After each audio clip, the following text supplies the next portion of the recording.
सामने खड़े हो गए, ऐसे खड़े हैं और सीने पर हाथ रख कर नारा पावो तराने पर खड़े हुए हैं। मैं पूछा बताओ भाई पीर साहब दसो, आलिम साहब दसो, और दसो ते सही यार खत्म नबूवत ते डाका पै गया, तुसी जाके हुक्मरानों ने चरण में चढ़दे हो। मैं कहा बस इतनी कीमत थी तुम्हारी। पूछा आला बताएं ऐसे मौला आले बमाते हो जलिया कर उम्मत है आहले दुवल रजा, पड़े इस बला में मेरी बला।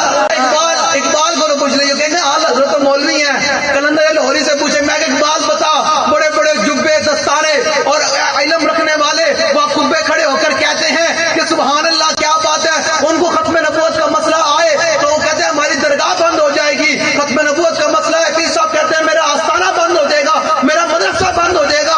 कोई बात सामान अमन की। मैं कहा इकबाल तू बता ऐसे पीरों के बारे में। इकबाल कहता है फिर मुझसे पूछता है, मैं बताता हूँ। हो अगर कुव्वत फिरौन की दर पर्दा मुरीद, लानत है वो कौम के हक में कलीमुल्लाह। तुझे अपने आप को समझते की हो, तुझे होंदे कौन हो? शाह साहब ने बात कर दी है ना, देखे ना जी। मैं कहा भाई शाह साहब की बात से पहले हमें ये बताओ कि पूरा पाकिस्तान 76 साल में लूटा किसने है? हमने जनाब कश्मीर बेचा है। हाँ वो पीर मौलवी मौला हुसैन का नाम भी लेते हैं, हम हुसैनी हैं। मैं कहा नहीं तू झूठ मार दे।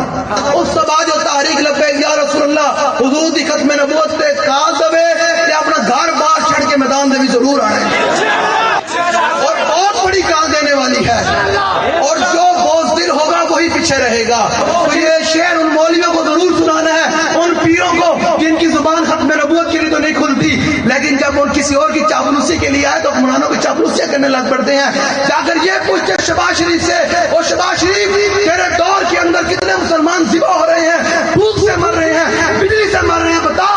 हज़रत उमर तो फरमाते थे अगर नहर फुरात के करीब बकरी का प्यासा बच्चा भी मर गया तो उमर से पूछा जाएगा बता तेरे दौर में कितने मुसलमानों के बच्चे भूख से मर गए। उन पीरों मुल्ला के लिए पैगाम, उन तमाम लोगों के लिए पैगाम जो हुजूर की खत्म नबूवत पर मुदाहनत करते हैं, उनके लिए पैगाम है। कहते हो कि हम उसवा शब्बीर